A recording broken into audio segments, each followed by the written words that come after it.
give that boat.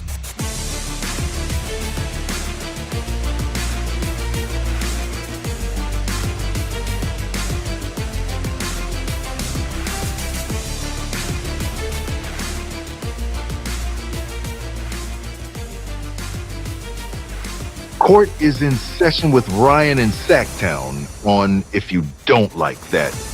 Now, Ryan in Sacktown. Oh, must be Rhino.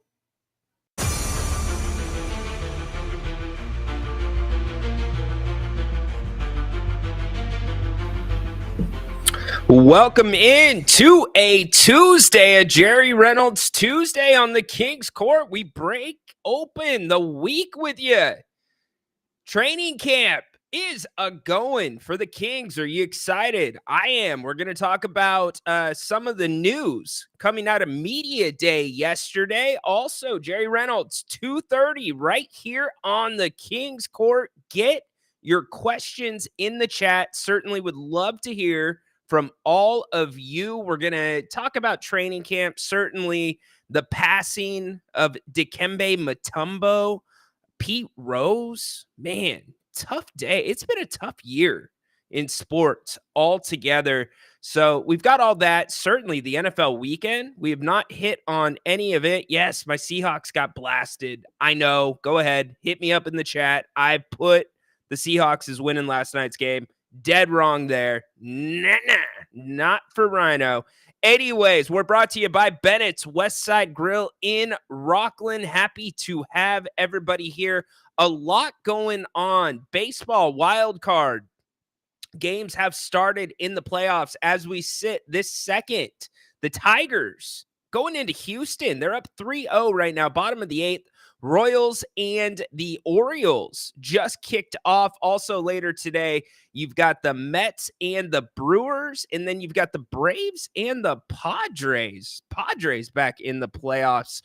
But I come to you, we were going to start with the Kings, but I come to you with breaking news from the world of the NFL. Breaking news here, Von Miller has been suspended 4 games by the NFL for violating the personal conduct policy. Just came out. Pro Football Talk has a quick article up on it. It says the NFL announced that Miller has been suspended 4 games for violating the personal conduct policy. Miller will be eligible for reinstatement on October 28th following the Bills' Week 8 game against the Seattle Seahawks. So we don't see Von. Thank goodness.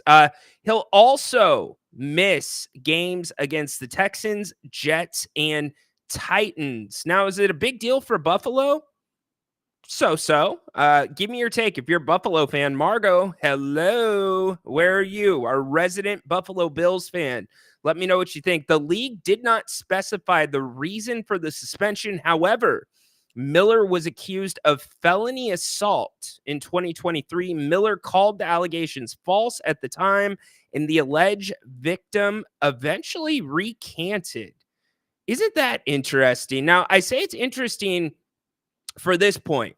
Deshaun Watson, he's got this new investigation. He has a new accuser, and the accuser is going to participate, actually, in the investigation with the NFL. The NFL cannot make a victim or an accuser participate in their investigation. They are not a court. They do not have subpoena power. So in this case, the accuser did not participate. It does go on to say if the alleged victim did not cooperate with the NFL's investigation, the league would have been required to rely on police reports and related evidence harvested before the alleged victim said no assault had occurred. So, is there going to be any room for an appeal here? If the victim is saying, hey, it didn't happen, I didn't participate in your investigation, there's no formal charges as far as what this article is saying, could Von Miller possibly get out of this? I don't know. It's a question for the legal analyst. I Not qualified right now to answer that. Don't know enough about the situation because it just popped up. We're brought to you again by Bennett's West Side Grill in Rockland. Get to Bennett's Restaurants.com. You can see all of their locations. Check out their specials. Hopefully you hit up the weekend prime rib. What about the brunch? Anybody do the brunch this weekend? It's one of my favorite things to do out there. You can make reservations, check out all the menus and much more at Bennett'sRestaurants.com. Huge thanks to them. Manny hopping in early. First comment of the day. What up, Manny? Yeah. The West will be tough in the NBA, but looking forward to the Kings season. Yes, very much looking forward to the season. Media Day was yesterday. We'll get into it in a minute. The Kings have a new slogan for the season. Anybody caught that yet? Anybody caught the new slogan and the reasoning behind it? We'll talk about it here in a few minutes. Also, really quick, I'm just going to crack this off the top. Keon Ellis is going to be running with the starting five initially in training camp at the two-guard position. Mike Brown was asked about the competition at the two-guard position yesterday. We'll play his response for you. And I think the response tells you everything you need to know about whether or not Malik Monk is going to be starting this season. What stood out the most to you about the media day, Rhino? You know what? Great question, Alberto. I'll answer it in a few minutes because there were a couple things that really stuck out to me. De'Aaron Fox definitely being one of them. I talked, and Grant and I have talked about it. I've talked about it at length this offseason. Everybody that I have talked to around De'Aaron Fox has said this has been one of his best off seasons since becoming a pro. And a lot of the things I talked about, the correctables with this team, the things that could be easily corrected: basketball IQ, decision making, free throws, not even free throw percentage, getting to the free throw line. The Kings, a lot of the Kings focused on the correctables this offseason, and that came up more than a few times at media day. And that is something that sticks out strong to me, Alberto. So we'll get to it in a minute. Make sure you join us back tonight, 8 o'clock. Grant and I will be doing our Grant and Ryan show. Open forum, by the way. Anything you want to talk about, we can get to. In fact, Matt, my man, Matt, are you listening right now? So poor Matt. Matt calls up yesterday we were doing a pregame show for Monday Night Football, also kind of talking about the news broke Pete Rose passing away. And I think Matt shared a couple memories about maybe it was Dikembe Mutombo or one of the two, Pete Rose. And then he's like, can I get my takes off about bodybuilding? You know, remember, Rhino, I called your show and we talked bodybuilding for a little bit, right? And I'm like, uh-oh, Grant, show some restraint, Napes. Don't do it, Napes. And to Napes' credit, he showed some restraint. And so, Matt, if you want to get your bodybuilding takes off, you can get them off here, buddy. Just not while Jerry Reynolds is on. So Matt wanted to talk about, I think it's Mr. Olympia that's coming up here in 2 weeks. So, Matt, you've got an open line, brother. You can call up anytime when Jerry is not on, and we'll hit it, dude. So thanks for the patience. But again, Grant and I will be back 8 o'clock tonight. Would love to hear from all of you. That should be a fun show. We'll break down day one of Kings training camp, which is ongoing. So really quick, let's acknowledge, and I know we're 24 hours after the fact, Dikembe Mutombo, the big 5'5", passed away yesterday at the way too early age of 58. 58, man. Terrible. But Dikembe, I don't even want to talk basketball really about Dikembe. Basketball was basketball. This guy was a man amongst men. He was a man. He was, how do I put it?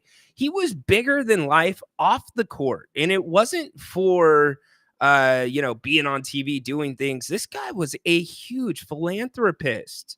Dikembe did so much for Congo, for so many, the game of basketball. It's so sad to see him go. Such a distinctive voice too. You know, you could read off his accolades, Hall of Famer, incredible defensive player. Grant said it pretty well last night. He said, yeah, you go anywhere in the lane with him, you might end up with a Spalding tattoo, which was pretty funny. That had me rolling. But Dikembe, he had a famous quote. He was on with Jim Rome one time, and I said it yesterday, but I don't think Grant got the gravity of it. uh, Dikembe was talking about giving back, and he said, when you make it to the top floor, which he was, right? He had made it to the top floor. He's an NBA athlete, tons of money, and it wasn't about the money. It was about using your platform the right way. How can I make the world around me better? How can I make things better for the people from my hometown and the people around them and the people around them, and it builds and it builds and it builds. But Dikembe said, when you get to the top floor, you can't forget to send the elevator back down. And if that doesn't hit you, then you need to pinch yourself for something.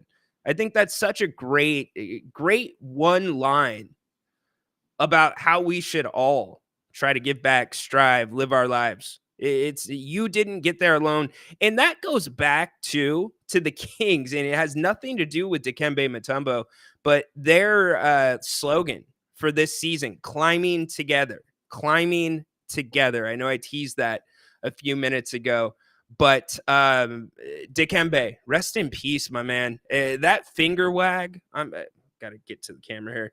That finger wag was something else. If you saw that, you knew that ball was somewhere in the second deck usually. Like, it's kind of like foul balls in baseball when Dikembe was playing. You had to keep your head on a damn swivel. That ball might end up right in your face. So rest in peace, big man, 58 years old. Also yesterday, Pete Rose passing away. Charlie Hustle at the age of 83. Now, I have an extended take on Pete Rose that if we have time at the end of the show, I'll get to, because to me, Pete Rose is like the saddest story in baseball.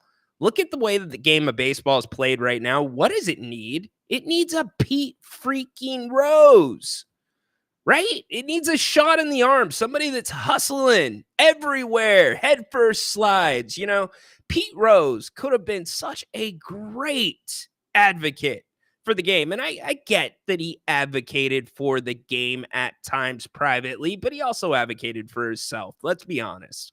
Tons of autograph signings. You could get him to show up for pretty much anything, but certainly can't say there's a guy that didn't play or played the game harder than Pete Rose. He passes away at 83. I've got some audio that I want to play later about him as well. So again, Grant and I will be back 8 o'clock tonight. Would love to have you join us.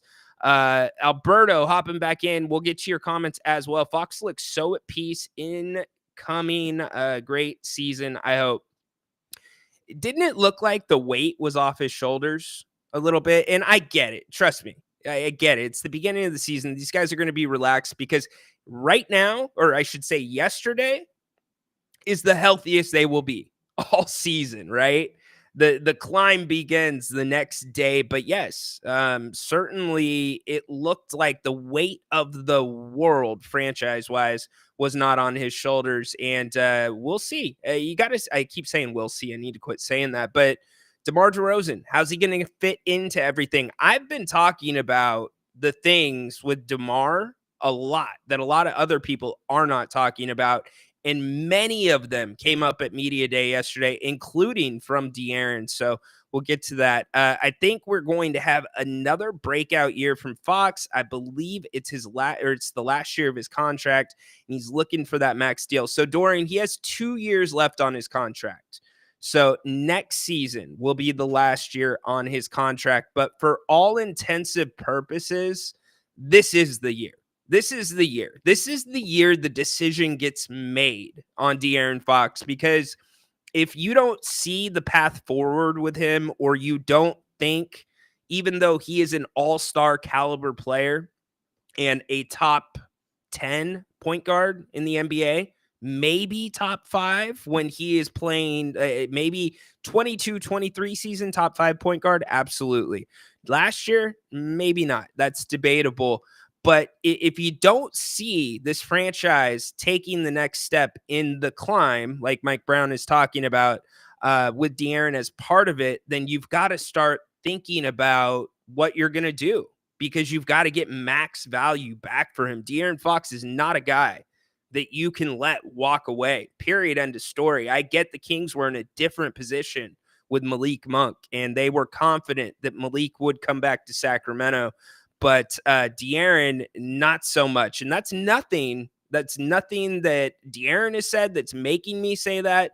I have not heard anything that says De'Aaron wants out of Sacramento. I'm strictly saying there would be a very big market for him, and you have to get rid of him at a time where there's still time left on his contract and you can get that max value, whatever you perceive that to be, back. So, but it's going to be a big deal. I think it's going to be a big year for him, I should say, Dorian, for many reasons. I love where his head's at. I absolutely love where his head's at. Had another child this summer, so a lot of good things going on in the world for De'Aaron Fox. Grant flexed on him. Yeah, Grant flexed on him indeed. Alberto, I bet Grant let him have it.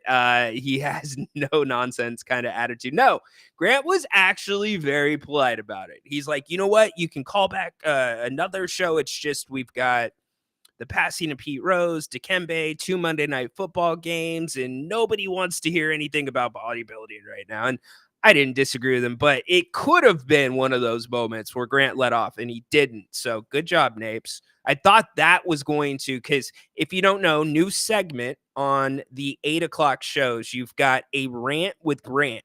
And I'm actually a little disappointed in some of you. You get to choose Grant's rant. All you got to do is put rant ideas in the chat. Put them in the chat. We haven't been getting a lot of them. Make sure you pick that up. Got a new sponsor that's sponsoring that segment as well. But I thought the bodybuilding thing would turn into the rant.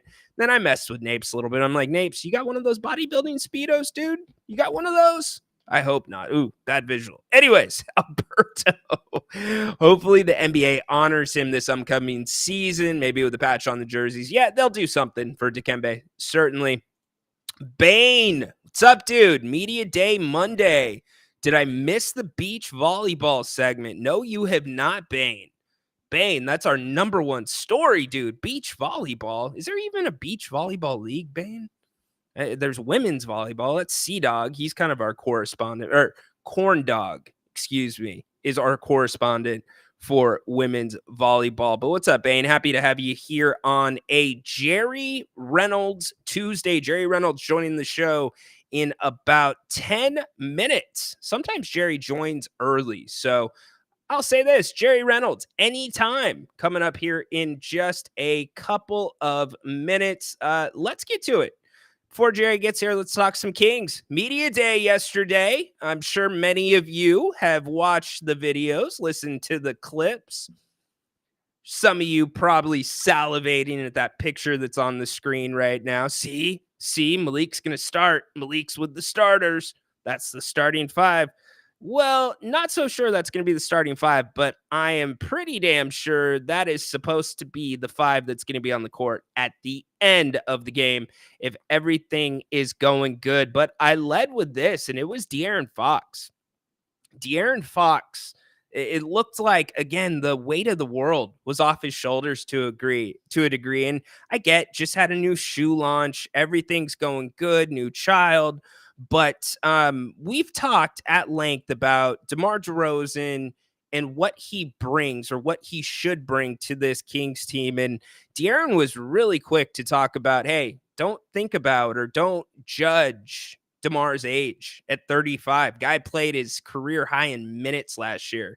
35's nothing in this league right now. And to a degree, he is absolutely right. But the theme of Media Day by far was DeMar DeRozan. DeMar DeRozan was the absolute theme. Everything revolved around DeMar. In fact, Mike Brown talked about a credibility, a belief that comes with DeMar DeRozan coming to your building, being on your team, both inside the facility and also with the fan base. Many of you, Mike Brown talked about it, chest pumped out. Absolutely.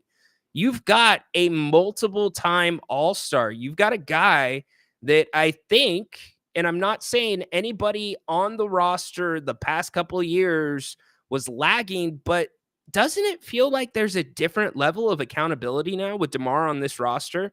So a lot of talk about him. In fact, De'Aaron was asked directly about how he thinks DeMar affects this team and where he sees DeMar fitting in and how it changes things for the team as a whole, especially on the offensive side of the ball. Here was De'Aaron yesterday. It's definitely a blessing. I think he adds a whole nother dynamic to our team. How would you describe that? His presence, what he brings, like the attributes, and just how you think he's going to fit in and what he can do? Well, I think for starters is we draw the same type of defenders. So like 9 times out of 10, I'm being guarded with some type of wing. So I think we take the pressure off of each other in that aspect. But I think with him being on the court, whenever he has the ball in his hands, especially, I mean, he's one of the best ISO scorers in the league. He's been that for a long period of time. People talk about his age, him being 35 already, but I mean, he played the most minutes in the league last year. So your age doesn't matter. You're playing at a high level and you're playing a lot of minutes. However old you are, it doesn't really matter. And then just his playmaking, being able to be on the court with him, him talking about if a double team's coming from this way or from this way, what he wants to happen. I definitely think his playmaking is a very underrated part of his game. And I think whenever you're actually in a gym with him and you kind of understand his thought process, you kind of see it. How explosive can the offense be given that, Darren? I mean, he like I said, he gives us a whole nother dynamic. I mean, he's one of the best ISO guys in the league. If you don't run a double at him, then he has a field day. And I think for us as a team, and for me as a player, he gets you open shots. He gets guys open shots. So with that, I mean, like I said, it adds a whole nother dynamic to us as a team. 100% adds a completely different dynamic to this team. And it's not just a different dynamic. I go back to the pressure word. It takes food off of guys' plates. Like De'Aaron Fox's plate last year, those big platters on the 4th of July that they bring out at that scab contest, Nathan's, where they eat dogs without Joey Chestnut. Yeah, that fake contest. Anyways, you get my point. The big platters of hot dogs. De'Aaron now has a couple hot dogs on his plate, and exactly how it should be, right? Because DeMar now commands attention. One of the biggest problems the Kings had last year was the fact that they were the easiest team in the league to guard. You didn't have to expect what they were doing on the offensive end of the ball.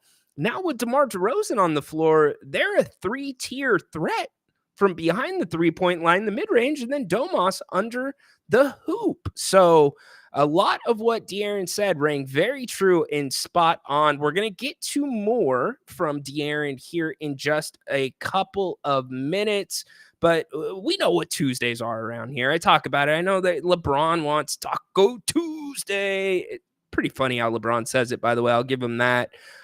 Tuesdays, you get a day off from from football, right? But most importantly, Tuesdays are our favorite day of the week because they are Jerry Reynolds Tuesdays.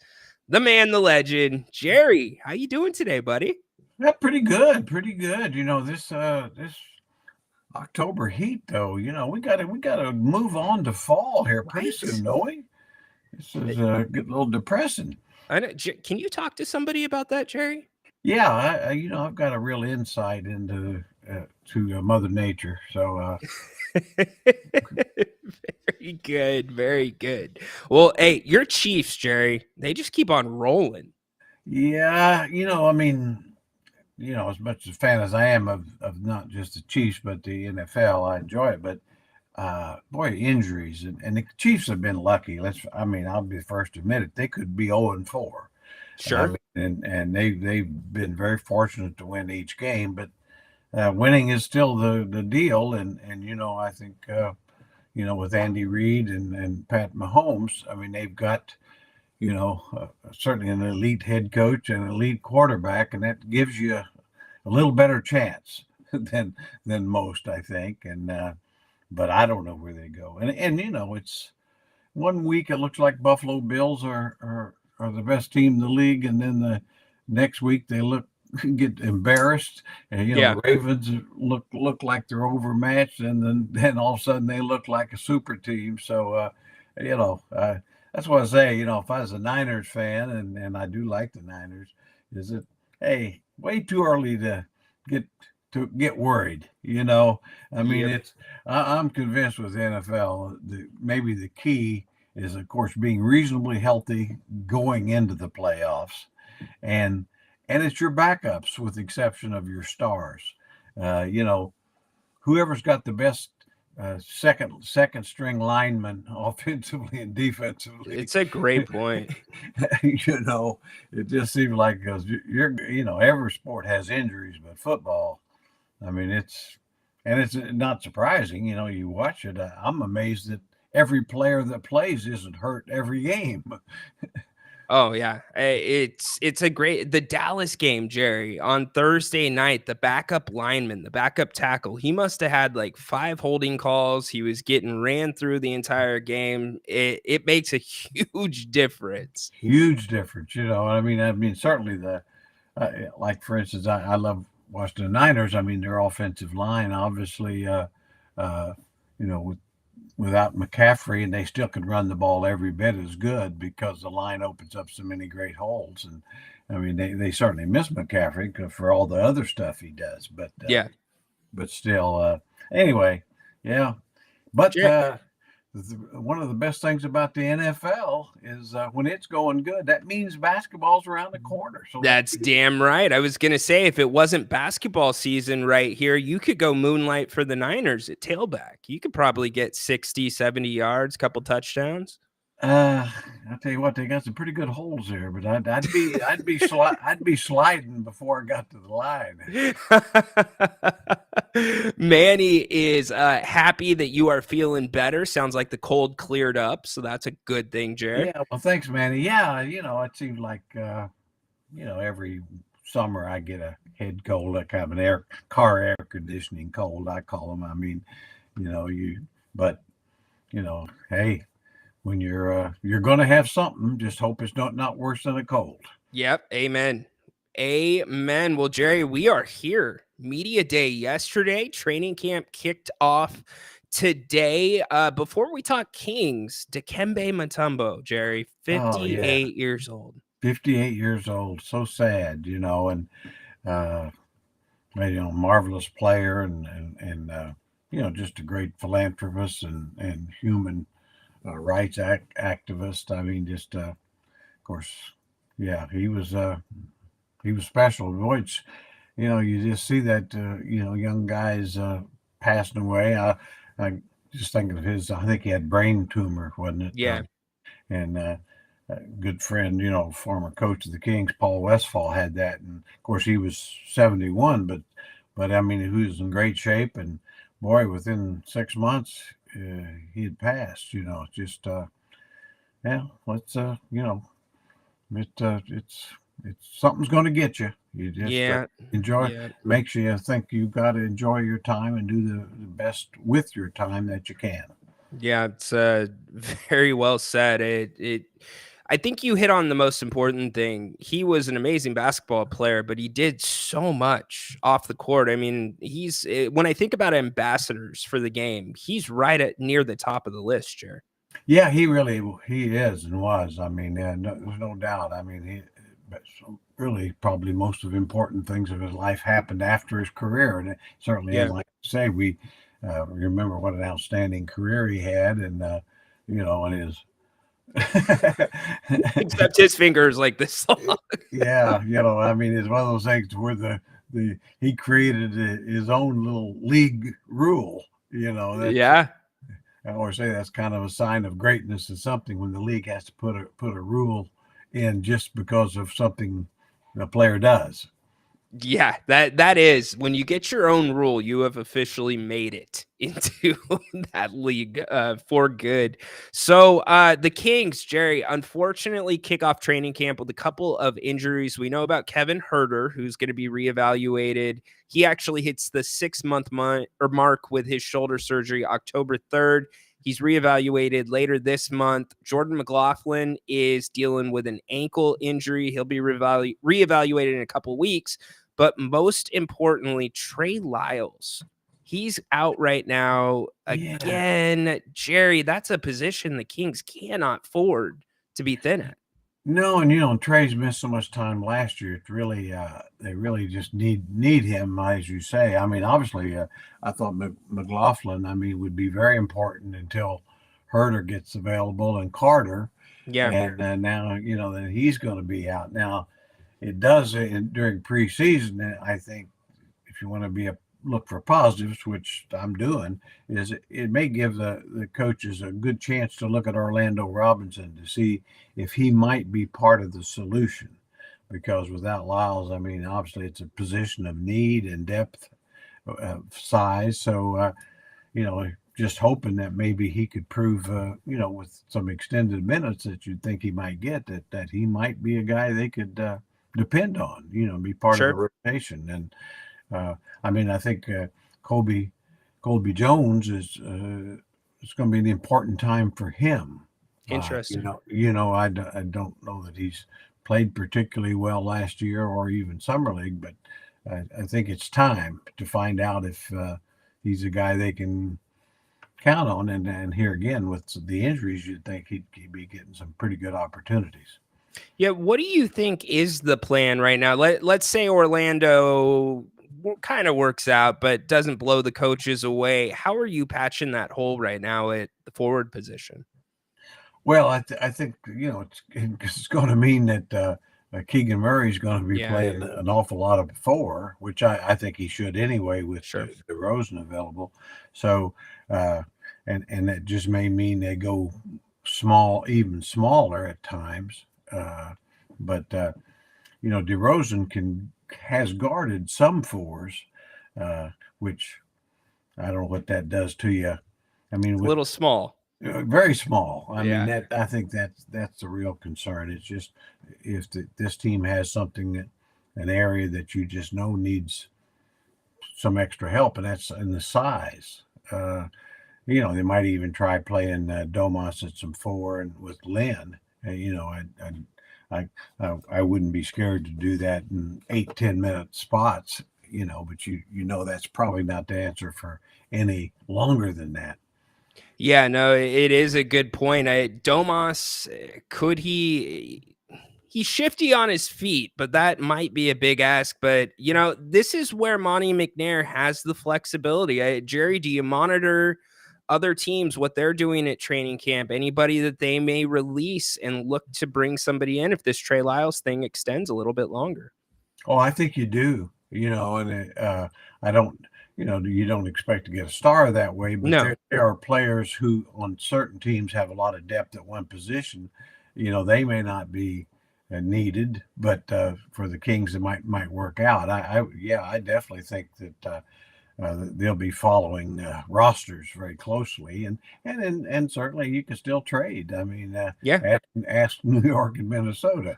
So if I were Monty, I'd certainly be still researching that possibility. Maybe some deals that they looked at in the past and didn't happen. You can always go back and maybe sniff around those again. Certainly. And you know what? Let's go there since you brought it up. The huge trade, most notably Randall heading to Minnesota, Towns heading to New York. Jerry, break it down for me. What do you think of the trade? Well, normally, to me, the way you look at it is like, who got the best player? Yeah. Well, New York got the best player in talent in Towns. But, and I think it's a good move for him. I think it makes them better. The weaknesses with Town, in my opinion, he's basically kind of a soft player and really could not defend out on the wing. But for the Knicks, he won't have to defend out on the wing. He'll be playing center, kind of off and offensively spread the floor. But the other part is even though he's a little on the soft side, Thibodeau knows him and knows that. But the rest of the guys are just nails, and I think they can cover for him, and it'll help him. But the other side is I like Minnesota's too. Yeah. They really are at the stage, I think, where they realize to beat Dallas, they can't play Gobert that much. And so I think Nas Reed and Randall and Jaden McDaniels, I can see that, going small, but not really small. Yeah. And athletic.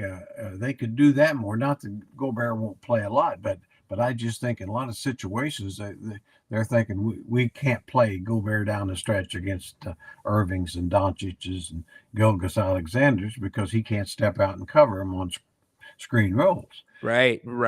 And at least he hasn't efficiently so far. So I think that, and then DiVincenzo will be a nice third guard for him. I thought he played very well in New York. Obviously, Great. not well here or in Golden State, but I think he's healthy and he's got his confidence. So I think he'll help him. And then maybe the most important part, by moving Towns, that means Anthony Edwards is the guy. Bingo. And I think they just said sooner we get to that, the better off we're going to be.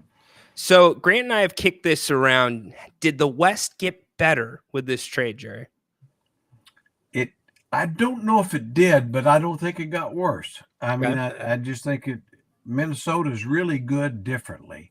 I mean, I don't know that they're going to be harder for the Kings to beat necessarily, but I think they're thinking, as they should, we want to win the West. How do we do it? We know we've got to deal with Dallas, the Dallas and Sure. Oklahoma City. They're great guards in this high screen roll stuff. So I think that's how they're thinking, and I think it's very smart, to be honest. Yeah, I'm with you. Looking at Minnesota, and even coming off the year they had last year, ownership said, we're going to reevaluate this thing. And Kings fans remember the Kings traded Jason Williams for Mike Bibby when they were on their way up. You've got to tweak things. But to me, the Timberwolves played so much better with Nas Reed rather than Karl Anthony Towns, because I think it messed up the spacing. And if you got Anthony Edwards, you got to play to his strengths. And I feel like, as you said, this is exactly what that does. Yeah, with Nas, I mean, he can really shoot out on the perimeter. And so you got a big that can guard centers and is extremely lively, but can stretch the floor. Now, Randall is not nearly as good as a deep shooter, but he can shoot threes. But he's a very good post player. Yes. And so, I mean, you do a lot of I can see where they can do a lot of high-low action, things like that. And then maybe the most important part is Randall's good enough shooter away from the basket that you got to play him, and that opens up the basket for Edwards. Bingo. And I think anytime you can get Anthony Edwards in one-on-one matchups with space, I think you like that if you're Coach Finch. He's a freak. Have you ever seen athletic plays like you've seen from him in the last couple of years in your career? You to me, I almost have to go back to Dominique Wilkins. Wow. Called him the human highlight film. And I mean, Edwards is kind of like that. He's a little smaller version. And I would tend to compare him more to that type player than Jordan. He's not nearly the complete player that Michael was, even at that age. But, and maybe Vince Carter's another one. I mean, obviously, Kings fans remember Vince at the end of his career, but the first 6-7 years of his career, he was about as dynamic and explosive as you'd ever want to see. Oh, yeah. Anybody that can hang from the rim with their elbow, that's pretty explosive in my book. That's pretty explosive, isn't it? Yeah. Towns, really quick, going back to him, maybe, Jerry, do you think that New York style of basketball, I know you mentioned it partially, maybe rubs off on him? Is this his chance to maybe get that edge? I think it is. I mean, and if it was anybody but Coach Thibodeau, I'd have some concerns, but I mean, he knows him. He's coached him, you know, and I mean, he knows his talents, but he also knows the flaws. And I think he knows his roster. And so if I were Boston, I'd be sucking a little air right now, thinking, "Oops," I mean, certainly, Indiana fully healthy, uh, Yeah, great point. are good contenders, and then of course Philly, you never know because Embiid, you could just talent wise they're concerned, but I think the Knicks are a legitimate threat to Boston in the East. Yeah, I'm completely with you. I've got to see it with Paul George in the playoffs in Philly. I got to see Paul be able to make it through a season, but the East is going to be a monster. And then Miami, it seems like you can never count them out, Jerry, just because they're coached so well. Yeah, they're coached so well, and I think maybe Pat Riley has gotten Jimmy Butler's attention, and I think we'll see Jimmy, be at his best a little more often during the regular season.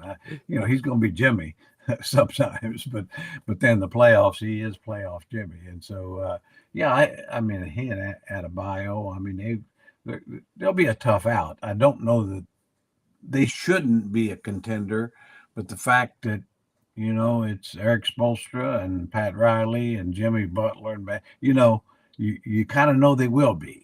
Yeah, absolutely. So looking at a couple of teams overall, and we'll get back to the Kings here in a second, there's a team in each conference that I look to, and I don't know whether you blow it up or if you double down. So I'm going to ask you, we'll start with Phoenix, Jerry. Is this a situation where you blow it up, or do you think you double down and you keep running with what they have? I think this is a 1-year deal right now. Okay. I think this if it doesn't go well, and I certainly hope it doesn't. Yeah, but I mean, if it doesn't, I think they will. I mean, I think they should. Because it's not going to get better. I mean, Durant's not going to get younger. No. I mean, and probably one of those teams. If it were me, I'd almost try to keep Booker and just kind of reduce stuff. But I agree with you. I mean, I think this is a kind of a 1-year window for them, so to speak.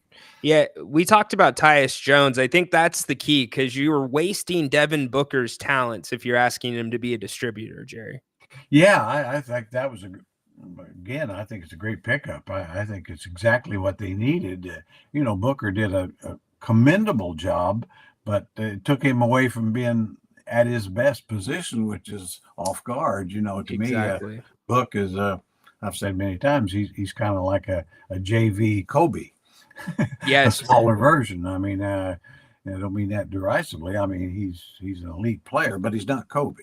He's a smaller version. But I think with Tyus, that gives him a chance to be more Kobe. And then I think if which is what they should do, in my opinion, is bring a Bradley Beal off the bench. He's not the same player he once was, and is not gonna be. And so, as an off the bench guy, maybe he can stay healthy, and maybe he can provide a spark that way. And so I think they got better. I do, but I think it's a 1-year. I agree with you. I think it's a 1-year window. That window's getting ready to slide back. It's getting close. Getting close. That's an expensive sixth man, by the way, Bradley Beal. Holy crap. Well, yeah, that's one of those deals you said, that was a bad trade day one. You just terrible. I just was wondering, like the owner and them, did you watch him play? Right. And we go from one bad trade to a worse trade. The other team, is this a 1-year deal for Milwaukee, Jerry? I would say so too. I mean, I think obviously they're really good as long as Giannis is healthy. I mean, that's kind of where it is. They really haven't improved talent-wise much, and it's so much on him. Chris Middleton, is fighting injuries, and so is he going to be able to give you 70 games and be the Middleton of old? I mean, he showed you. Maybe he can, but overall, yeah, I think this is kind of a 1-year deal there too, because they're going to have to try to convince Giannis, okay, we'll try to redo this thing and make it one more run with you. And I think that's the way I'd approach it. You're not gonna lose him if you can help it. Yeah. Well, you know that they are certainly on Boston's Christmas cards list. Oh boy, are they ever? My goodness, Well, those I were mean, we talked about this. Both of us had a good laugh at the time. It's like, yes. did, did Milwaukee? Did you think they would have traded Drew Holiday to Portland if they knew he was going to be No. moved to Boston? Of course not. I mean, No chance. and Lillard. I mean, this is kind of the year, much like he's a lot better than Bradley Beal, but it's kind of a 1 year thing there too. If they can't do it, they're probably try to move him to a contender for pieces. I would think. Yeah. You would have to, I think, as well.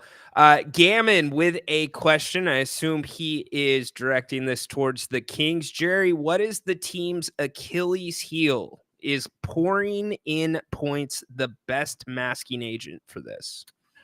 Great question, and I do think pouring in points that's the answer. I mean, for this version of the Kings, with the size limitations and maybe athletic limitations in the wing and length kind of thing, they got to go score the ball. Now I think they can. I think DeRozan, if you can go put up 120 every night, and I think they can, then they're still going to win. Yeah. It, like I say, we said, it's still a scoreboard, and the one that has the biggest number on it wins. But that's what they'll have to do and I think defensively, I think they'll be okay for being a small team. So, but the length and depth, they need another big body they can count on, and whether Trey Lyles could step his game up some. Could Orlando Robinson give him something? Yeah, that's the name. That's the name that keeps coming up. Yeah, and then maybe it's Keegan who will play more at 4 and will prove to be. We've seen signs of it, and I don't want to. The guy's done everything you could ask for a young player. Yeah. But I mean, with his defensive ability and all, but I think he can protect the rim and help Domas a little bit too as he's getting bigger and stronger and wiser. But I still think that the question is a good one, and I think it will come down to the Kings. They've really got to be good offensively. I'm going to agree with you, but I'm going to add something to it. Basketball IQ. I thought basketball IQ last year was a huge Achilles heel for the team. They were in different positions, Jerry, where I get they were behind, so you had to shoot quick threes, try to make up. But sometimes I don't feel like this team thinks a step ahead. This team doesn't think about, oh, wait, we have an advantage here. How can we create mismatches just like a lot of other teams do? And a prime example is the play-in game against the Warriors. The Kings were thinking a step ahead with the switches so they could get the switch they wanted with Draymond and Fox. And so if the basketball IQ and the decision-making changes, and I don't see how it doesn't with a guy like DeMar DeRozan on the floor and a little bit less of a workload with De'Aaron Fox initiating rather than him and just Sabonis alone doing it, I think that's going to be a huge help to this team. Oh, I do too. That's a great point. I mean, I think with DeMar, he is a very smart player, and I mean, he knows who he is. I mean, the old Kevin Durant statement, you know who I am. Well, yeah. I mean, with DeMar, every team in the league knows his strengths, but they still have a tough time guarding him. And so it'll be a matter, I think Coach Brown and his staff will just have to try to, a key will be how can we make sure that DeRozan is really getting the ball in his perfect spots. Right. And I think they're very fortunate, this team is, to have a guy like Sabonis, because they're probably in a better guy in the league to do that. Absolutely. And I've said many times, and I believe this, I think Sabonis will be better this year, but will score less. Yep. Because he's the ultimate unselfish guy, and I could see him probably averaging 15 points, 10 rebounds, and 10 assists, or 11. That his actually value would be more, but he would score less. And I think that that could be a real key to the success I will be happy as a clam if his rebounds go up, especially his offensive rebounds. And I know he's a great rebounder already, but that means he's closer to the hoop, right, Jerry? Yeah. And also with DeMar, to your point, if you get him to his right spots, that's inevitably going to make teams have to lean over defensively, possibly double his way. And what's that do? That gets Keegan Murray, that gets Kevin Herter to spot up shots in their spots that they like, and that's their specialty.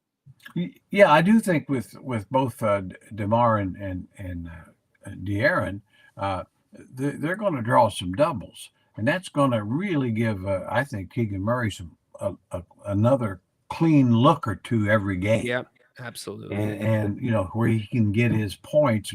I don't know that he'll score more because I don't know that he'll have the opportunities like he has, but I think he can score about the same on less shots and be more productive, and that's always the key. Uh, and I think the last thing I'd like to see is is De'Aaron maybe to, even though he can shoot the three well enough, turn a few of them down. Yes. You know, if they're not spot shots and where they're really just giving you the shot. I mean, I think he needs to attack the basket more. That's where he's special. And, if he shoots 4 to 5 3-pointers a game, I think because he's going to draw some 3-point attempts inside and then draw a lot of attention from the defense. So little things here, but but I thought the last question hit it though. I mean, they gotta find a way to score the ball consistently every night. Bingo. Love it. Yes, John. I think that's what Jerry's saying. We'll check those. So, Jerry, if you score more points more often, that's how you win. Over the years, I have found few exceptions to that rule. And there's a lot of different ways to get there. I mean, it's like I always say, people say, well, defense wins. Well, of course it doesn't. It gives you a better chance to win. Offense always wins because that's the most points. Yeah. But the old bad boy Pistons, what they did, they were great defensively. So they only had to score 90 points to win. That's right. But they still had more points than the other team. And so their offense was better than the other team. So, sometimes, you don't make it more complicated than it really is. Take that, analytics people. So let's go through training camp really quick. Walk everybody through. What is the goal of training camp? How do you roll this thing out? First day, first week? What are the guys up to as we sit today, Jerry? Yeah, a lot of it's just building up conditioning, stamina, a lot of drill work, maybe putting in a little bit of the offense, just bits and pieces, a few things, try to get a few things in within a couple of days so you can scrimmage, that sort of thing. Yeah. A few rules on defense. And then, the first few days, a lot of it's just stamina work, which, guys have been playing basketball, but playing basketball on your own time and shooting around and all, it's not the same as kind of game like conditions. So that'll be really important. But you hope that they'll have a few things in, and nowadays you play a preseason game so quick. Yeah, so it's you true. need to have a few things offensively and defensively in your mind within a few days, which in the old days we didn't worry about that for a week, really. Very good point. Jerry, speaking of the preseason games, certainly football and basketball, they're two different sports, and the way you play your starters is different. How do you think Micah Brown should approach the preseason with the core of this team and their minutes? I do think that I would like to see him play what he thinks his starters and key guys are quite a bit. I mean, not like 35 minutes, but make sure they're getting on the floor together. Your starting unit, maybe your key guys, make sure Monk is getting, his time and all that. And, where they play more than 10 or 15, 20 minutes, I would say that's fine, but make sure it's with the guys they're going to be playing with. Yeah. So you're building some camaraderie, just simply comfort zone with players, especially when you're adding a star type to your lineup. Yep, and a big point of discussion yesterday at Media Day was the two-guard position. Keon Ellis is going to start with the starting five initially in training camp. Mike Brown had an interesting answer about that competition, and he really laid out the Manu Ginobili example when it came to Malik Monk. You and I have talked heavily about what the Kings should do it too. We're still together. Keon Ellis, I think, is the right fit. Jerry, you think that makes a role for Kevin possibly moving into a 3 position? If Yeah, I do. I mean, I think they'll need him to play. I think some backup 2-3. yeah, Backup position. He's big enough. Strength wise, it's a concern certainly, but I think they're going to be a small team anyway. But I think behind DeRozan, I mean, you're keeping, if you play behind DeMar, I mean, even 10 minutes a game, you're keeping firepower on the floor, Agreed. and that's what you want to do. So yeah, I can see. I'm hopeful that Kevin, can adapt to that role, which he's had in Atlanta. He was very good in that role, by the Yeah. way. And so it's not anything particularly new to him. It's just something a little new here. And but yeah, he's going to have to be versatile, and he has been. So, there again, it's just the only negative is he's a little small for exactly what you'd want there. But they're small pretty much everywhere else. So what difference Exactly. to make? And I think with Malik, I think that's, yeah, it's a great analogy there with Manu Ginobili. Now, having said that, I don't believe Malik's as good as Manu Ginobili, but No. Yes. but I and on that note, I really, Manu played 34, 35 minutes a game. He just didn't start. I would hope that Malik starts getting more minutes instead of averaging, they say, 26. I think he ought to get 30 minutes a game. He is one of your 5 best players. And Yes, he is. So that would be my only suggestion to Coach Brown, if he wanted one, is find a way to get him on the floor more, since he is one of your best players. I don't think there's any doubt that they took a picture yesterday, and we started the show talking about it because it's been making the rounds on social media. The projected starting 4 plus Malik, but I think that's the 5. It's DeMar, De'Aaron, Keegan, Malik, and Domas that you want ending the game. Ideally, that's the 5 on the floor. Yeah, I think that's the way it's going to end a lot of games. And maybe some games you might even go really small and just have, just Domas is the only size at all, and just 4 guards. Interesting. Yeah. Yeah. Now you can't do that a lot of minutes, but in special circumstances you sure could. Yep. When you want to break a defense down. I mean, so yeah, I think Coach Brown has a lot of options, which is what any coach would like to have. I mean, certainly in some years past, there were no options. It's just, trot whoever could fill a uniform out there and hope. But he's got better options now for sure. But yeah, there were some lean years. You know that for sure, coaching sometimes. Oh boy. Yeah, well, that's the thing. I think with this team, and I think that's why I think the window is open for several years here, because there's no old players other than DeMar, and he should have 2 years. So you have that, and then you should have stability in the front office and your coaching staff, and this is one of the rare times where ownership has a lot of money. Yeah.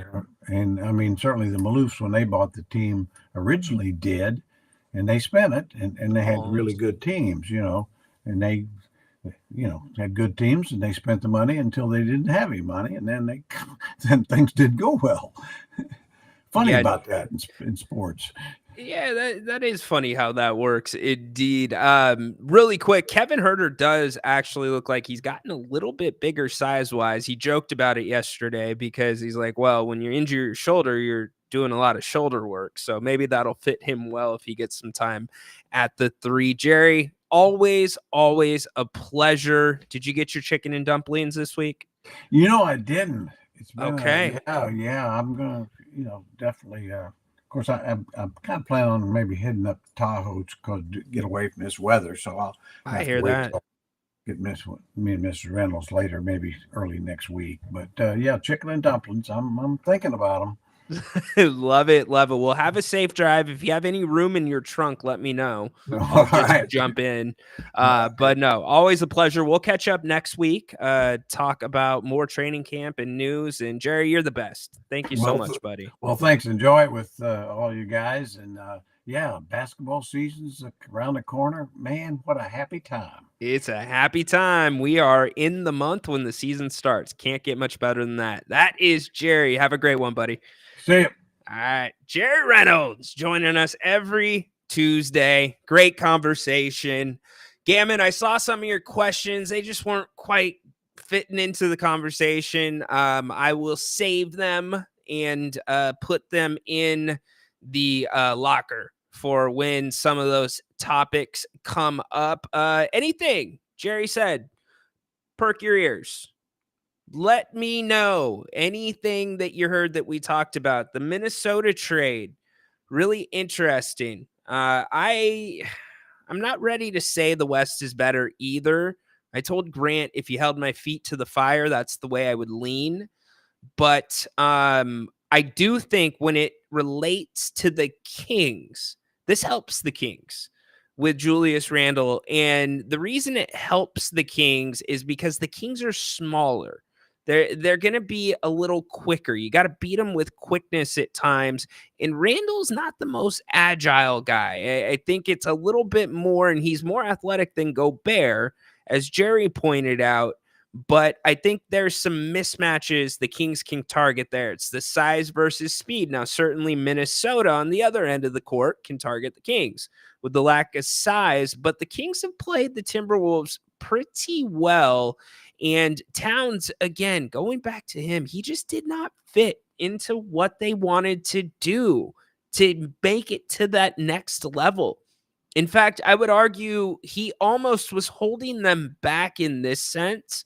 His style just did not mesh with how that team played their best basketball. In fact, you would have to go outside of that style at times to get Cat involved. And it doesn't. I know the NBA right now, the three-pointer is all the jazz, but you see a lot of teams going back to these double bigs. And for a guy as big as Cat, you've got to be able to play inside too. And that's something Cat struggled at many times. That's why he was always out on the perimeter. So a good trade, I think, for everybody involved. DiVincenzo, that's the wild card there, isn't it? Because like Jerry said, and we've talked about it a little bit before this, he's had some good stops. New York, great stop. Villanova connection. But Sacramento, not so great. Golden State, not so great. What I'm getting at is the fit matters. So will Minnesota be a good fit for him?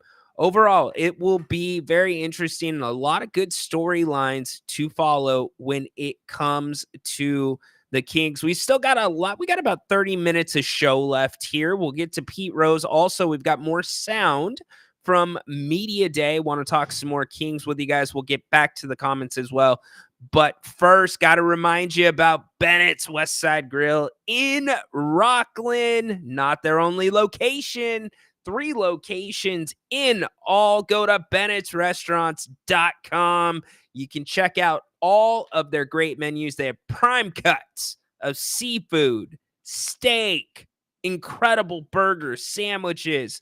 Their steak Cobb salad, incredible. One of my favorite items on there. Also, brunch. This is brunch season. It's perfect brunch season. They've got TVs everywhere if you want to eat inside, and also beautiful patios. If it's one of those nice days where it's not too hot, you can get 2 entrees and a bottle of champagne for under $50. Don't forget about happy hour Monday through Friday, 2 to 6. There's sips and taste. Bennett's has been one of the original sponsors on the Kings Court, and a huge thanks to them for being a sponsor. And go show them some love. And let me know, have any of you been to all 3 Bennett's?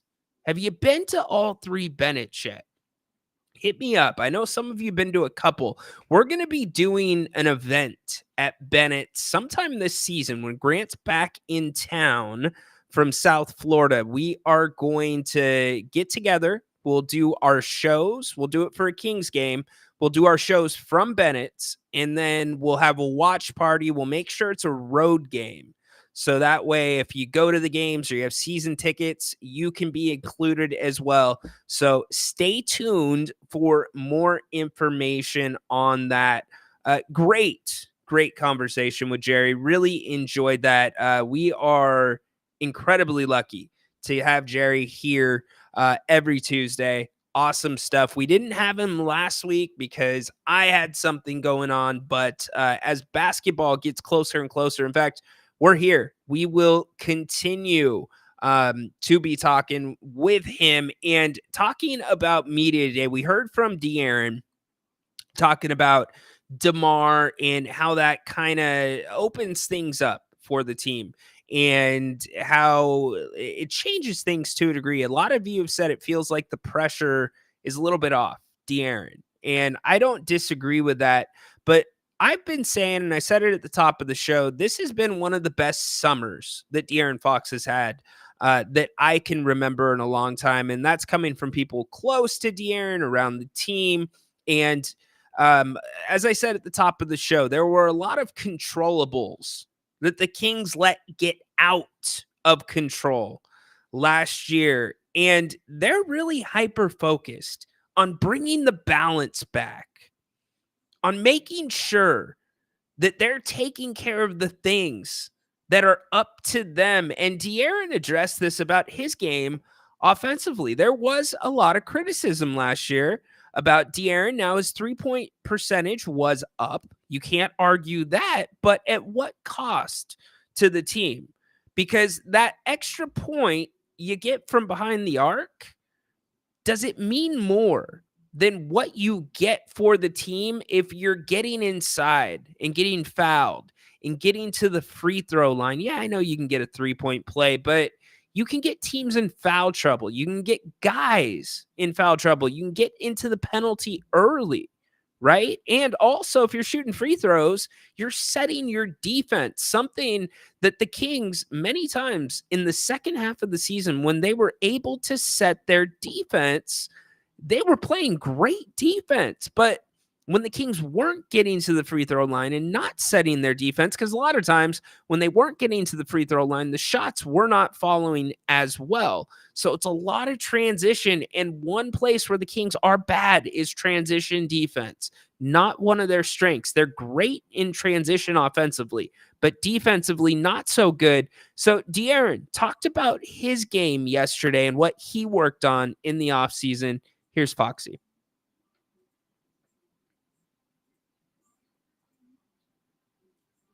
Oh, I guess our sound drop doesn't want to work. Let's try this again. Here is De'Aaron for you. I mean, obviously continue to be a better shooter. I think I shot 84 from the free throw line after All-Star break. So wanting to be a more consistent free throw shooter as well. Obviously, I think we are middle of the pack as a free throw team. Last year we win 51, 52 games, and now you're not looking at the playoffs on that from the outside looking in. So in that aspect, and then like I said, just having DeMar on this team gives us and gives me a little bit. I wouldn't say like more freedom, but he'll get guys open shots. So I I shot 39% from catch and shoot last year, but I was only shooting like 2 a game. So hopefully being able to get easier looks ups that percentage and don't have to shoot as many off the dribble threes, and then just being able to get my mid range and my finishing to where it was before last year. And I think just the finishing. I mean, I had an ankle injury early in the season, so I think that kind of played a little bit into it. But just trying to be able to be a 3-level scorer, an elite 3-level scorer. Darren, a lot of. So remember last year, I made a huge deal about this. A huge deal. Free throws were down significantly. Free throw attempts were down 16+% from 22-23. Made free throws down 20+% from 22-23.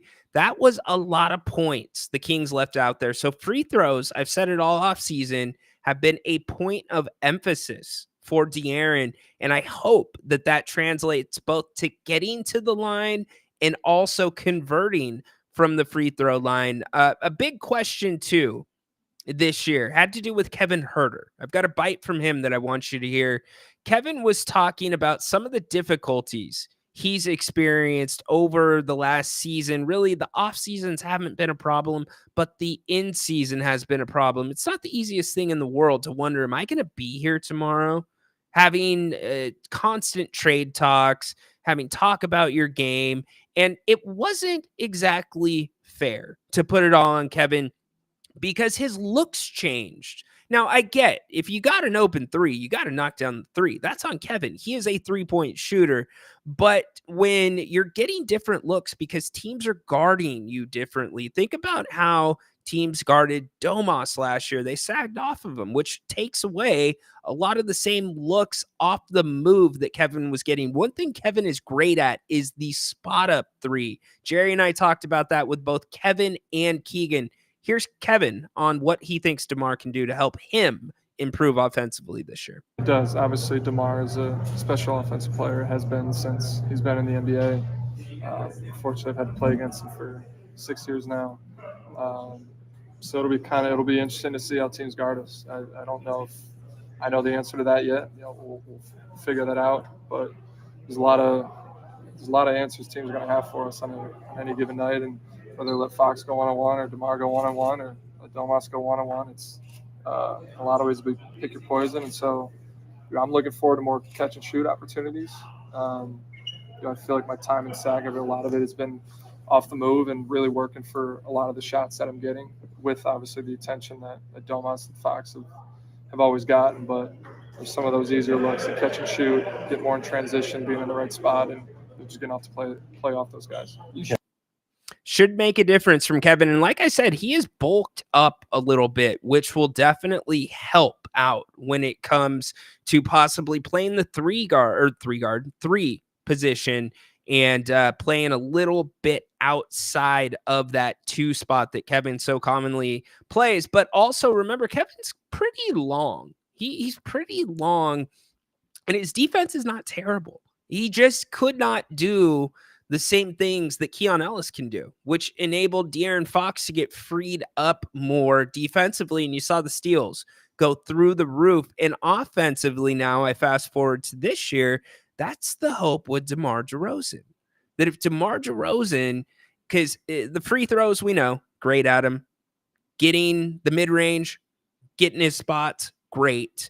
But the passing, I talked about it last week. The passing is what's going to change the formula. And by default, that is also going to free De'Aaron up to do the things he is best at without the full attention of the defense on him. So all good things there.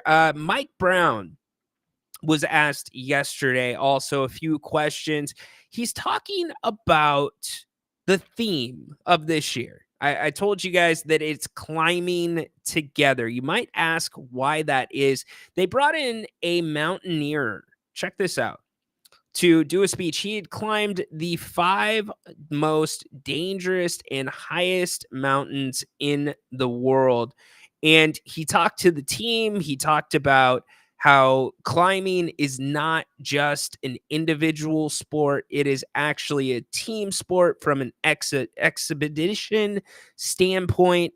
And he laid out a bunch of things that really caught on with Mike, that Mike was able to pull from and relate to basketball. Here's Coach Brown on climbing together. The group, we need teammates that are extremely focused on the daily process, because if you start thinking about reaching the summit, it's going to take your mind away from something in front of you, which obviously is going to cause tragedy. And so paying attention to the process, the daily process, the daily details, while sacrificing and being a loyal teammate and embracing your role, all that stuff is huge within a mountain climbing team or an expedition group. And at the end of the day, obviously reaching the summit is like a championship. and you're not always going to reach the summit. And just because you didn't reach the summit, that doesn't mean that it's a failure. You got to get back on your horse and keep trying to do it again and again and again. And another parallel is not the whole team will reach the summit. Only one or two guys will. And that's the equivalent of, again, I've been to 6 finals and been a part of 4 championships. And at the end of the day, you see Steph getting an MVP trophy, you see Tim getting an MVP trophy, you see KD, wherever it is, and they get a lot of recognition for the MVP finals trophy, but it was the whole team that did their role to help get us there. And so, having him come in and tell his story was fantastic. It was a great night. And so, our thing right here is climbing together. As you climb higher from your summer work to the preseason, to the regular season, to the playoffs, as you climb higher, the struggle gets harder. And you got to be passionate about with what you do or with what's in front of you. And if you are, it's going to get you through the dog days, because there are going to be some dog days. So, our theme this year is climbing together. And if we hit any adversity at all, again, as part of our life, we can go home and see our wives and kids and loved ones. But for him, especially climbing this mountain right here, Annapurna, that could be death. That's real adversity. So if we hit adversity this year, I'm going to remind our guys, Annapurna. We're not on Annapurna. We're not climbing Annapurna. Let's enjoy what we do and figure it out. How much of that do you has Like the mindset, like the approach. Coach Brown, I'm gonna hit you with some bites here, but it's important if you guys did not catch media day. Coach Brown continued yesterday talking about the team and DeMar.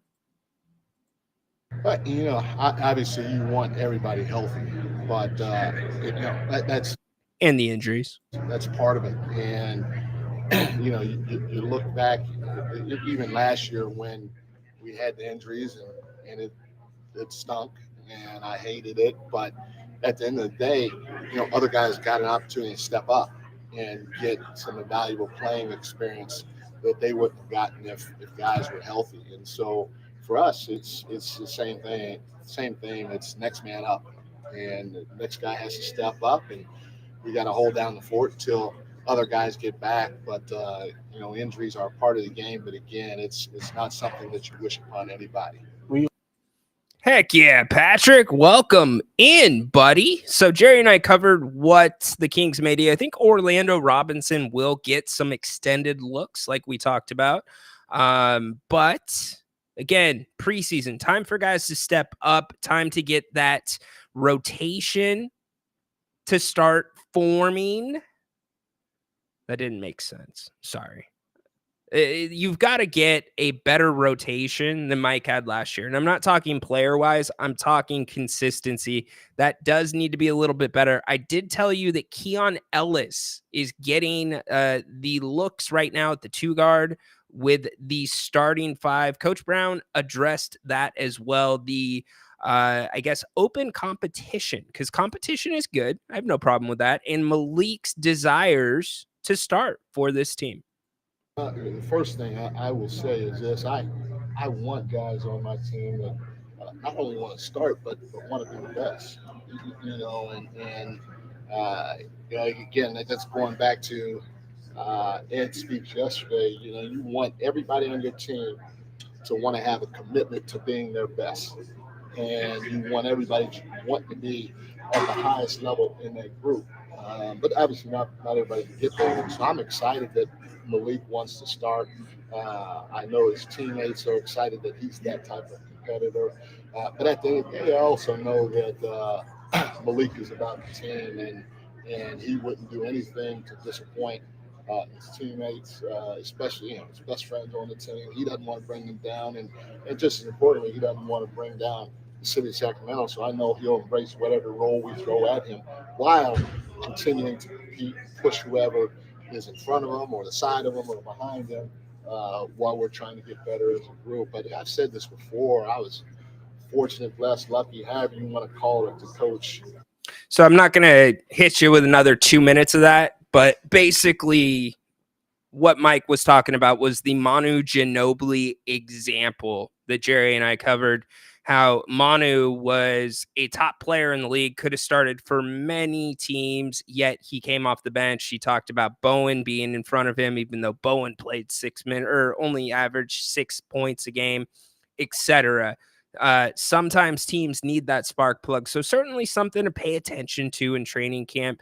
But the way that I see it, and I've seen it this way since the offseason, is as we sit today, I don't have a change of opinion. This is Keon Ellis's job to lose.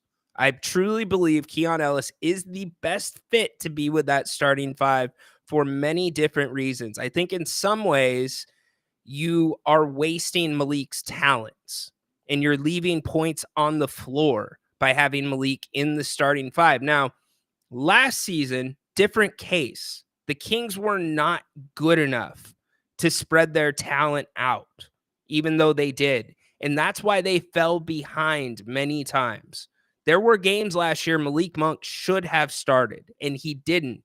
And that is fair criticism of Coach Brown. It's a different team this year. You've got DeMar DeRozan here with Keon Ellis in the starting lineup. I think it gives you your best defensive lineup on the floor to start a game with many different matchups, especially in the West. It frees De'Aaron up to do the things that De'Aaron does best. It gives them the ability to switch a little bit easier as well. It helps the transition game. And Keon, if he can knock down an open three, that's all you need him to do. You don't need Keon to be a playmaker. And you don't have to go out and get shots for Keon and get him involved in the offense. He has proved that how he is playing on the offensive side of the ball does not dictate his effort on defense. It doesn't dictate his play on the other end of the floor. Another player that's exactly the same way, Keegan Murray. So all good things from Media Day. We're excited. It's going to be here before you know it. October 24th, the Kings will be tipping off. Looking forward to it a lot. I know all of you are as well. Anybody going to the game? Anybody going to hit the first game up? Grant, me, tonight, 8 o'clock. Be back. We're taking your calls. Let's get back to the chat really quick. I know we missed out on a few of those, and then we'll end with some Pete Rose talk. I do want to talk about him. And somebody in the chat basically nailed what I was going to say. So goodbye, you. I'm not going to scroll all the way up and find it. Who was it? Was it Bane? No, it wasn't Bane. It was somebody else. I don't want to take it away from who it was. So we'll get to that in a second. Gammon with a bunch of questions. The Coutinho stuff. Yeah. No offense, Gannon. There's not much to talk about there with all that.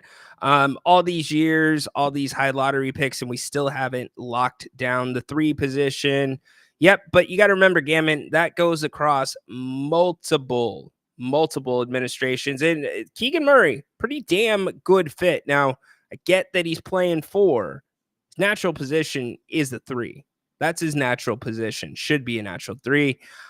Feels like Coach Brown is pulling for Kevin. I think everybody is pulling for Kevin, not necessarily from a starting position, but he's an important part of this team right now.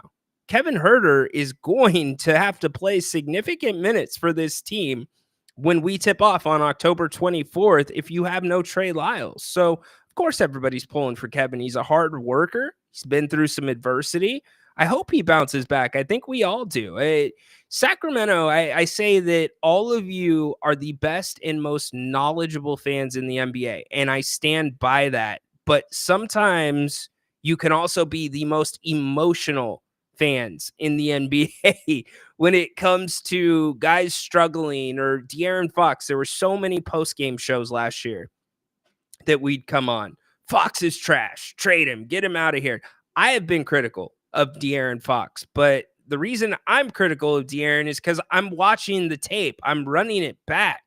I'm seeing the things that either the coaching staff might be not catching, or that was double negative, sorry, or I'm seeing the things that Fox isn't seeing necessarily in that moment. So yes, when you are the face of the franchise, That is fair criticism, but the emotional stuff, like we saw when Harrison missed that 3 in Golden State in the playoffs, if that 3 would have went in, Harrison Barnes would be a god in Sacramento. Yet, when he re-signed later in that offseason, what was the narrative? How soon can we trade Harrison Barnes? That was the narrative. So, Kevin, give him some time. He's going to be okay. I will be the first one to say, if Kevin gets the looks that I think Kevin will get this year with DeMar DeRozan on this team and some of the different lineups that Mike Brown may go with, if Kevin gets those looks and he still struggles, I get it. I'll call him out. I will, but I think it's a little bit of a different situation. But yes, everybody is definitely pulling for Kevin. DeRozan isn't a 2. His game splits have him more as a 3 since 2017. Yeah, he is closer to a 3. I don't think anybody's debating that. That's why he would be starting at the 3 here. Will Fox eclipse Curry this year? Probably not, because it's Steph Curry. I mean, maybe he'll eclipse him in certain areas, but he's never going to be bigger than Steph Curry. Gammon. Who should we pay attention to on the G League? 100% Colby Jones. It's Colby Jones. He has got to take that next step. He's going to be on a 2-way contract likely. So Colby has got to take that next step. John, thank you for posting. Yeah, you got it, buddy. My pleasure. We'd love to get your questions up here. Yes, Gammon, good to have you back in the show. Patrick, what's up, dude? Bane, I don't have that drop anymore. But you know what you get, Bane? Damn! Come on, Bane. What's up, dude? Maybe was it your take? Did I not acknowledge you? All right, let's talk about Charlie Hustle really quick, and then we're going to close the show out. The reason I want to talk about him is I think it's like the saddest case ever in baseball. And I'm not saying sad in the fact that Pete Rose got screwed. Pete Rose got exactly what he deserved. He never owned up for what he did until he wrote a book. And then he kind of owned up to what he did, and he profited off of what he did. You know what is far worse than the crime? The cover-up. The cover-up is far worse than the crime. And Pete Rose just couldn't bring himself to say, yeah, I did it. I did it. Let's find a way, Major League Baseball, to educate the public about gambling and the next generation about the dangers of gambling. Let's share my story. Let's find a way to turn a big negative into a positive. Didn't really happen, but gambling back then was much different than gambling back now. And I get gambling on your team. That's a whole nother level, but that's some Jonte Porter stuff. But it's mainstream now. It's everywhere. They're the sponsors of most of these shows that you watch, of the games that we watch, right? You can bet in some arenas. Think about that. You can bet in some NBA arenas today. Phoenix specifically. If I was betting there, I would definitely bet the under on the Suns. Anyways, not to get off track, but I'm not a believer in the Suns. You guys can call me out if I'm wrong, but the Suns are not working the way they are constructed.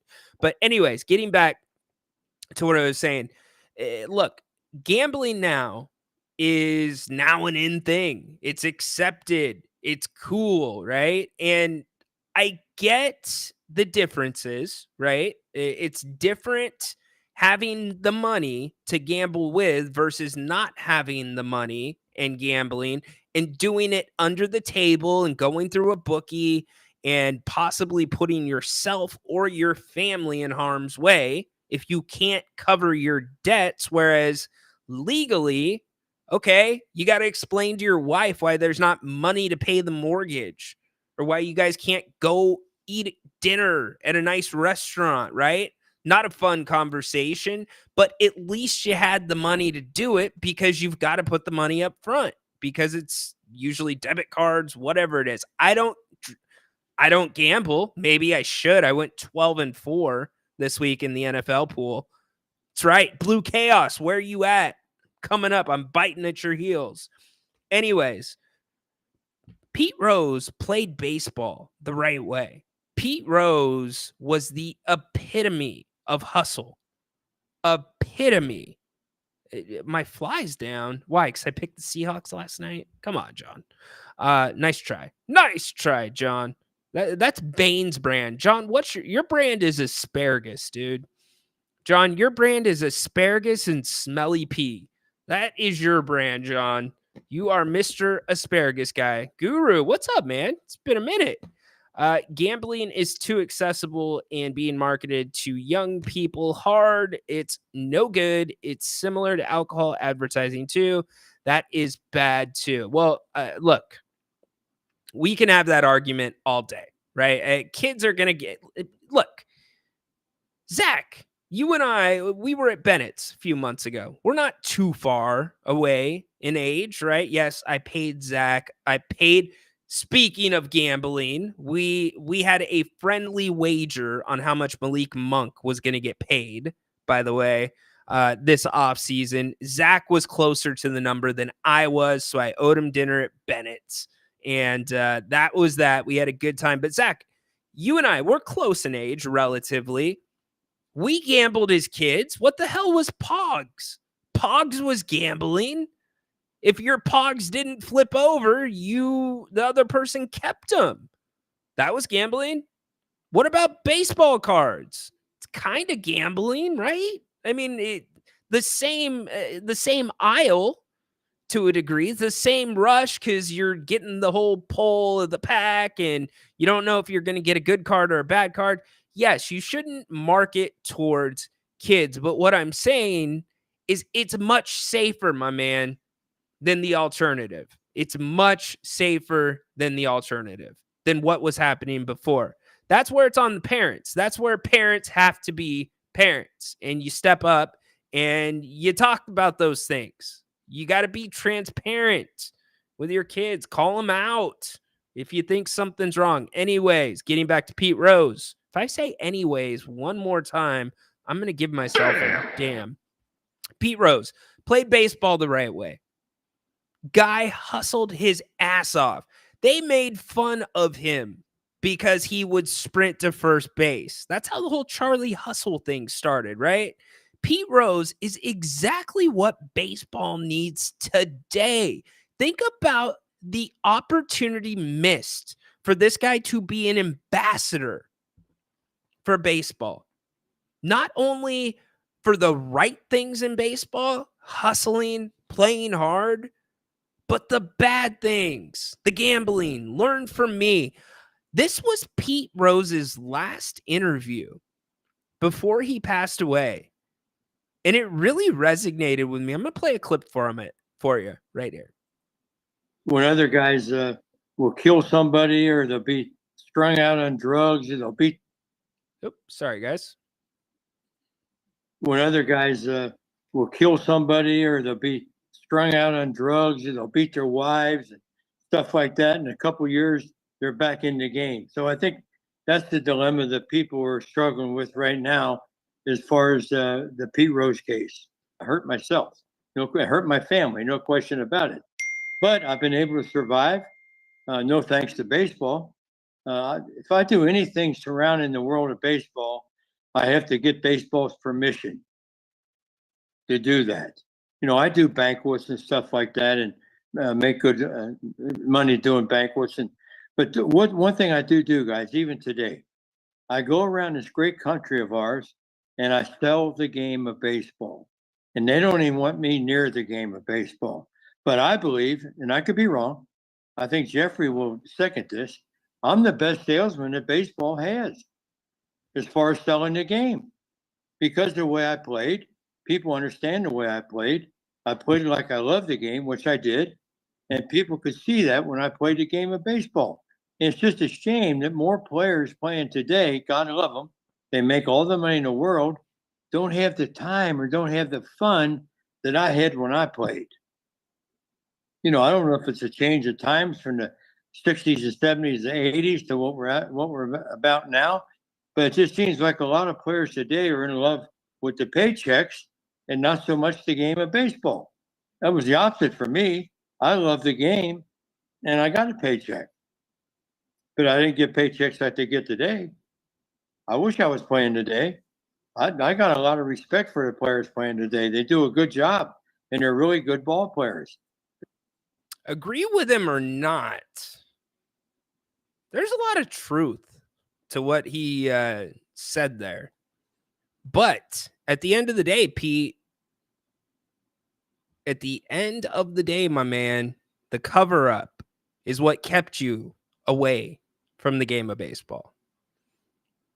Those opportunities were there, and credit to him for still being an ambassador as much as he could. Now, take that with a grain of salt, because Pete Rose showed up at damn near every autograph signing or convention that you could think of, which is his right. Not a big deal. A lot of players do that. Wrestlers do that, old wrestlers.